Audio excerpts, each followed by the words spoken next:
అమ్మ నమస్తే. నమస్తే అమ్మ జయలక్ష్మి. అమ్మ, ఉమ్, మన భారతీయులు అందరం కూడా, ఉమ్, భారతీయులమే కాదేమో ప్రపంచ దేశాల్లో ఉన్న ప్రతి ఒక్కరూ కూడా సీతమ్మ తల్లిని, ఉమ్, ఆమెకున్న ఓర్పు, ఉమ్, సహనం, ఉమ్, వీటికి ఉదాహరణ చెప్పాలంటే సీతమ్మ తల్లి అంటారు. ఉమ్, పాతివ్రత్యం గురించి ఉమ్. ఇన్ని రకాలుగా కొనియాడటానికి సీతమ్మ తల్లిలో ఉన్న ప్రత్యేకత ఏంటమ్మా? ముందర సీతారాములకు నమస్కారం చేసుకుందాం. వారి అనుగ్రహం ఉంటేనే దీనిని సవ్యమైన పద్ధతిలో మనం సమాధానం అవును, అవును, చెప్పుకోగలుగుతాం. అవును. వీటన్నిటికీ ముందుగా మనకి వారి కథను అందించిన వాల్మీకి కూడా నమస్కారం చేసుకోవాలి. ఆ వాల్మీకి ఈ రామ కథను గురించి చెప్తూ ఏమని చెప్తాడంటే, కృత్స్నం రామాయణం కావ్యం సీతాయాశ్చరితం మహత్ పౌలశ్చమి వధమిత్యేవ చకార చరితవ్రత అన్నాడు. అంటే రామాయణం అనే రాముడి యొక్క నడవడిక, సీతది అయిన గొప్ప చరిత్ర, రావణ వధ అనే దాన్ని పరిపూర్ణంగా ఇక్కడ చెప్పాను అని చెప్పాడు. రాముడిదేమో నడవడిక యథాతథంగా, సీతది గొప్ప చరిత్ర, సీతాయ చరితం మహత్. 3 పేర్లు పెట్టాడు తన కావ్యానికి. 3 పేర్లు. ఒకటి రామాయణం, రెండోది సీతాయాశ్చరితం మహత్, పౌలశ్చవధం, రావణ వధ. 3 పేర్లు. ఈ 3 పేర్లలో రాముడిదేమో నడవడిక, రామ అయనం, రాముడు నడిచినటువంటి దారి, రాముడు వెళ్ళినటువంటి త్రోవ, మార్గం. వెళ్ళిన త్రోవ అంటే ఏ దారిలో వెళ్ళాడు అని కాదు అక్కడ అర్థం, ఆయన ప్రవర్తన, నడవడిక. సీతదో మహత్తరమైనటువంటి చరిత్ర. అవునమ్మా, సీతాయాశ్చరితం మహత్ అంతే ఆయన వాడిన పదం. పైగా రామాయణం అంటే కూడా సీత కథేట. ఎట్లా అంటే రామ అంటే స్త్రీ అని అర్థం, రామ అంటే రాముడు, రామ అంటే సీత, రామ అయనం అంటే ఒక స్త్రీ. ఎవరు? రామ అంటే కూడా అందరూ స్త్రీలు కాదు, కురూపిగా దుర్బుద్ధితో దుర్గుణాలతో ఉండే ఆడదాన్ని రామ అనరు, మనోహరమైన అని అర్థం. రామ అంటే మనోహరం అంటే చూడ్డానికి బాగుండి లోపలంతా విషం ఉండి దుర్బుద్ధి దురాలోచనలో ఉంటే ఆవిడని అంటామా మనోహరం అని? అనలేం.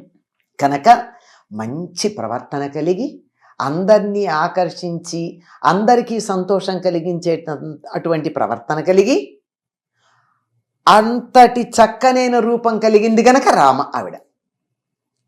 అటువంటి రామ అయనం.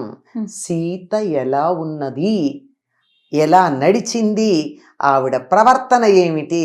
చరిత్ర అంటే ప్రవర్తన, క్యారెక్టర్ అని చెప్తూ ఉంటామే మనం. ఆ గొప్పదైన సీత యొక్క క్యారెక్టర్, అది ఆయన తన కావ్యానికి పెట్టుకున్నటువంటి పేరు. వాల్మీకి మొత్తం రామాయణం అంతా చదివి చూస్తే ఎందుకో వాల్మీకి దశరథుడికి కూడా సీత అంటేనే కొంచెం అభిమానం ఎక్కువ అనిపిస్తుంది. ఆ సందర్భాలు వచ్చినప్పుడు చెప్పుకుందాం ఎక్కడా అన్నది. కొద్దిగా అటుపక్కే వాళ్ళకి కాస్త అభిమానం ఎక్కువ ఉందా అనేటటువంటి ఆలోచన కలుగుతుంది రామాయణం చదువుతూ ఉంటే. అటువంటి చరిత్ర కలిగినటువంటిది. ఇందాకన్నారే, భారతీయులకి మాత్రమే కాదండి, యావత్ ప్రపంచంలోనూ ఒక స్త్రీ ఎట్లా ఉండాలి అంటే మొట్టమొదట చెప్పేటటువంటి ఉదాహరణ సీత. సీత వలే ఉండాలి, సీతలాగా ఉండడమే ఆదర్శప్రాయం. ఒకళ్ళు ఆదర్శప్రాయంగా ఉన్నారంటే ఏ లక్షణాలు ఉంటే ఆదర్శంగా ఉంటారమ్మా? ఎన్ని సుగుణాలు ఉండాలి, ప్రతి వాళ్ళు వాళ్ళ వాళ్ళ ధర్మాన్ని నిర్వర్తించాలి. అప్పుడు కదా మంచి అంటాం. ఎట్లా ఉండాలి? మొట్టమొదట ఒక ఆడపిల్ల అనుకుంది, సీత ఆడపిల్ల కదా. ఆడపిల్ల ఎప్పుడు ఉత్తమమైన ఆడపిల్లగా పరిగణించబడుతుంది అంటే చిన్నతనంలో కూతురుగా తల్లిదండ్రుల దగ్గర తన ధర్మాన్ని నిర్వర్తిస్తే. అవునా కాదా? అవునమ్మా. ఒక కూతురుగా ఉత్తమమైనటువంటి కూతురు ఎట్లా ఉండాలో చూపించింది సీతాదేవి. వివాహమైన తర్వాత ఉత్తమమైన భార్య ఎలా ఉండాలో చూపించింది. పాతివ్రత్యం అన్న పదానికి కూడా లోకంలో ప్రస్తుతం ఉన్న అర్థం లేదప్పుడు. అప్పుడు తర్వాత చెప్తాం అసలు ఏమిటి పాతివ్రత్యం అంటే అని. ఎందుకంటే ఇయం సీత మమ సుత అని సీతాదేవిని ఇచ్చేటప్పుడు రాముడికి జనకుడు చెప్పిన మాట పతివ్రత మహాభాగా అన్నాడు. అప్పటికి పతివ్రత ఏమిటి? పెళ్లి కానమ్మాయి. అంటే పతివ్రత అనే పదం ఈనాడు మనం అనుకుంటున్న అర్థంలో లేదు అని అర్థమైందా? అది అది భర్తతో ఎలా ఉండాలి, ఒక ఉత్తమమైనటువంటి ఇల్లాలు ఎలా ఉండాలో ఆదర్శప్రాయంగా చూపించింది సీతాదేవి. అలాగే ఒక కోడలు ఎట్లా ఉండాలి, అత్తగా ఇప్పుడు భర్తతో బాగా ఉంటే సరిపోయిందండి, నేను నా భర్త చట్టాపట్టాలేసు తిరుగుతాం, అబ్బో హ్యాపీ కాదు కదా. భారతీయులకి ఒక కుటుంబం ప్రమాణం. అవును, కుటుంబంలో ఎలా ఉండాలి, అత్తామామలతో ఎట్లా ఉండాలి, మరదులతో ఎట్లా ఉండాలి, అది కూడా అవసరమే కదా. ఒక వదినగా తన మరదులతో ఎట్లా ఉండాలి, ఇది ఆదర్శప్రాయంగా చూపించింది సీతాదేవి. తర్వాత అత్తమామల పరువు బయట ఎట్లా నిలబెట్టాలి, ఇంట్లో కాకుండా. ఇంట్లో బాగానే ఉన్నాను, ఎదురుగా ఉంది, అత్తగారి కాళ్ళు పడతాను, నీ అంతటి దేవత లేదంటాను, నా పనులు జరుపుకుంటాను, బాగానే ఉంది. ఎక్కడైనా అవసరం వస్తే బయటకు వచ్చినప్పుడు అత్తగారి పేరు మామగారి పేరు కీర్తి వచ్చేటట్టుగా చెప్పడం ఉందా లేదా, ఆ సంగతి ఆలోచించాలి. ఉత్తమమైనటువంటి కోడలుగా ఎలా ఉండాలి అంటే అంతఃపురంలో ఎదుట ప్రవర్తించటం కాదు, బయటికి వచ్చాక కూడా ఎట్లా ఉండాలి, శత్రువుల దగ్గర ఎట్లా ఉండాలి, భర్త తప్పు చేస్తున్నాడేమో అనే సందేహం కలిగితే ఏం చెయ్యాలి,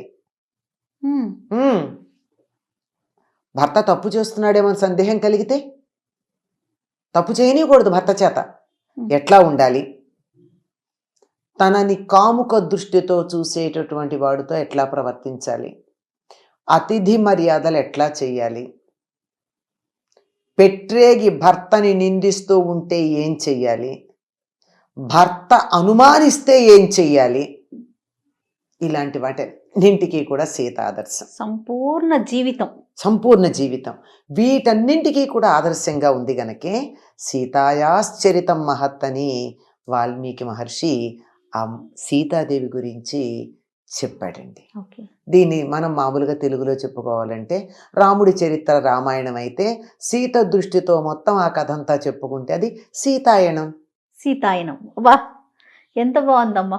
ఖచ్చితంగా సీతాయణం అంటే సీత ఎలా ప్రవర్తించింది, ఆవిడని చూసి మనం నేర్చుకోవాల్సినమైనా ఉందా. ఈ రోజుల్లో చాలా మందికి ఓ సందేహం, సీత అని పేరు పెట్టుకోవడానికి కూడా భయపడతారు. అన్ని కష్టాలే సీత పడిన, సీత కష్టాలు. మనకి సామెతలు కూడా ఉన్నాయి, సీత కష్టాలు సీతవి అని. సీత కష్టాలు సీతవి, పీత కష్టాలు పీతవి అని చెప్పి ఆ పీతతో పాపం సీతను కూడా పోలుస్తారు. సీత కష్టాలు పడిందా ఒకసారి ఆలోచించాలి. అవన్నీ కూడా ఆలోచించుకుని అంత భయపడుతూ ఉండేటటువంటి వాళ్ళం ఎప్పుడూ కష్టమే ఉంటుంది, భర్త నుంచి దూరంగానే ఉండాల్సి వస్తుంది, అయ్య బాబోయ్ ఈ వియోగం ఎటువంటిది, అందుకని సీత పేరు పెట్టుకోవడం మాకు ఇష్టం లేదు అనేటటువంటి వాళ్ళు కూడా ఉంటారు. ఎందుకంటే రామాయణం చదవలేదు గనక, తెలియదు గనక, పైగా దాని గురించి లోకంలో చాలా దురభిప్రాయాలు కూడా ఉన్నాయి గనక ఆ దృష్టితో ఉంటున్నాయి. కానీ నిజానికి రాముడు ఎంతకాలం పరిపాలన చేశాడమ్మా భూమిని? 11,000 సంవత్సరాలు పరిపాలన చేశాడు. దశవర్ష సహస్రాణి దశవర్ష శతానిచ, 10 దశవర్ష సహస్రాలు అంటే 10,000, తర్వాత 10,100, 10,100 అంటే 1,000, ఎంత మొత్తం 11,000. 11,000 సంవత్సరాలు రాజ్యపాలన చేశాడు. ఎందుకు ఇలా డివైడ్ చేసి చెప్పాడంటే, 1,000 ఏళ్ళు సీతాదేవి వదిలిన తర్వాత, సీతాదేవి భూలోకాన్ని వదిలి వెళ్ళిపోయిన తర్వాత అని చెప్పుకున్నా 10,000 ఏళ్ళు అనుకో. ఈ 10,000 ఏళ్ల పరిపాలనలో ఒక్క ఏడాది సీతారాములు దూరంగా ఉన్నారు. లెక్క వేయండి, 10,000 సంవత్సరాల్లో ఒక ఏడాది ఎంత? రవ్వంత. ఈ రోజుల్లో గనక చూసినట్టయితే పై చదువులకి విదేశాలకు భర్త పెడితే సంవత్సరాల తరబడి ఉంటున్నారు, వాళ్ళతో పోల్చుకోవడానికి వీలు లేదు. తర్వాత 13 ఏళ్ళు ఎవ్వరూ అంత ఆనందంగా గడపడానికి వీల్లేనంతగా బరువు బాధ్యతలు లేకుండా, రాజ్యభారం లేదు, సంసార భారం లేదు, ఎటొచ్చి కొన్ని నియమాలు, ఋషుల నియమాలు పాటిస్తూ సీతారాములు ప్రకృతితో మమేకమైపోయి చెట్లని పుట్టల్ని చూసుకుంటూ ఆ సెలయేళ్లని ఆనందాన్ని చూస్తూ ఆ వన్యమృగాలతో సహజీవనం చేస్తూ వాటితో కలిసి అసలు ఏ రకమైనటువంటి బాధ్యత లేకుండా పెరిగారు. విహారం చేశారు. వాళ్ళు కష్టపడాల్సిన పని లేకుండా పక్కన లక్ష్మణుడు వాళ్ళకి తోడుగా కూడా ఉన్నాడు. అవును అవును. ఎంత హాయిగా గడిపారు. వాళ్ళకి కావలసినట్టు గడిపారు. ఏ చెట్టు చూడాలంటే ఆ చెట్టు చూశారు, ఏ పండు కావాలంటే ఆ పండు తెచ్చుకున్నారు. పైగా రాముడు ఒక మాట అంటాడు, యమున దాటి ఆ చిత్రకూటం వైపుకు వాళ్ళు వెడుతూ ఉన్నప్పుడు సీత ఆ దారిలో చూసి ఏదన్నా చెట్టును చూసి ఒక ఆకో ఒక పువ్వో ఒక పండో బాగుంది అంటే తెచ్చిపెట్టు అని చెప్తాడు, తన వెనకాల రక్షణగా వస్తూ. అంటే అర్థం ఏమిటి? ఆవిడ నాకు కావాలని అడగక్కర్లా, ఈ పువ్వు ఎంత బాగుందో అంటే చాలు లక్ష్మణుడు ఇల్లు పట్టుకొస్తాడు. ఈ పండు భలే ఉంది ఇదేమిటిది అంటే చాలు వెళ్ళి లక్ష్మణుడు తెస్తాడు. వాల్మీకి రామాయణంలో చెప్తున్నా నేను, వేరేది కాదు. మరి అంతగా ఆనందంగా ప్రకృతితో మమేకమై గడిపారు వాళ్ళు 13 ఏళ్ళు. ఒక్క ఏడాది దూరంగా ఉన్నారు. నిజం చెప్పాలంటే దీక్షలో ఉంది సీతాదేవి. రాముడు గొల్లున ఏడ్చాడు. ఎలా రాముడు ఏడ్చినటువంటి ఏడుపు అమ్మా ప్రపంచంలో ఎవ్వరూ తన భార్య కోసం అలా ఏడవరు, అట్లా ఏడ్చాడు. అది రాముడికి సీత మీద ఉన్న ప్రేమ అంటే ఏమిటో. ఎలా ఏడ్చాడంటే అసలు చెప్తాడు హనుమంతుడు, సీతాదేవికి రాముడు ఎట్లా ఉన్నాడు అంటే ఒంటి మీద అడవి దోమలు ఈగలు వాలితే కూడా తోలుకోవటం లేదు, నిద్రే పోడు, ఒకవేళ నిద్ర పడితే ఒక్క క్షణం వెంటనే సీతా సీత అంటూ కలవరిస్తూ లేస్తాడు, మధురమైన పదార్థాలు ఏవి తినడం మానేశాడు, ఏది ఎదురుగా పెట్టిన ఇది సీతకి ఇష్టం అని చెప్పి తినటం మానేశాడు, ఏదో ఒకటి తప్పని పరిస్థితి అయి నీ కోసం ఎదురు చూస్తూ ఉన్నాడు గనక శరీరం నిలవడానికి అయిష్టంగా ఒక్కటింత తింటాడు తప్ప ఆహారం కూడా తీసుకోవటం లేదు రాముడు అంటే సీత ఇంకా ఏడుస్తుంది.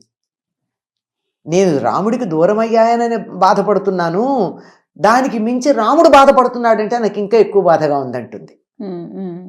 అంటే ఇంత ప్రేమతో ఆవిడ అట్లా ఉంటే ఈయన ఇట్లా ఏడ్చాడు.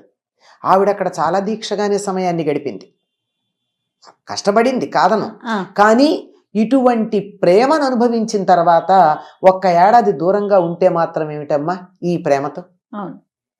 మన ఆకలి వేయదు దాహం వేయదు నిన్ను చూస్తుంటే అని పిచ్చిపాటలు మనం పాడుకోవటల్లా ఆకలి దాహం దప్పిక లాంటివి కూడా లేకుండా ఉండగలిగినటువంటి స్థితి ఆవిడకి వచ్చింది అంటే ఆవిడ అక్కడ ఆహారం ఏం తినలేదు, రావణుడు పెట్టిన ఆహారం ఏం తినలేదు, లంకలో ఏమీ తినలేదు ఆవిడ.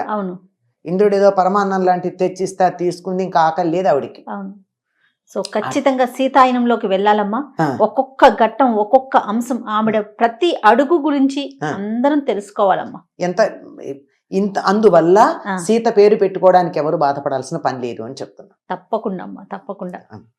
మరి మొదలు పెడదాం రాబోయే వీడియోల్లో, రాబోయే ఎపిసోడ్ లో ఒక్కొక్క ఘట్టాన్ని తీసుకుందామమ్మా. అలాగేనమ్మా. సీతాదేవి గురించి మా అందరికీ పరిచయం చేయండి. నేను కూడా అదృష్టంగా భావిస్తానమ్మా. నమస్తే.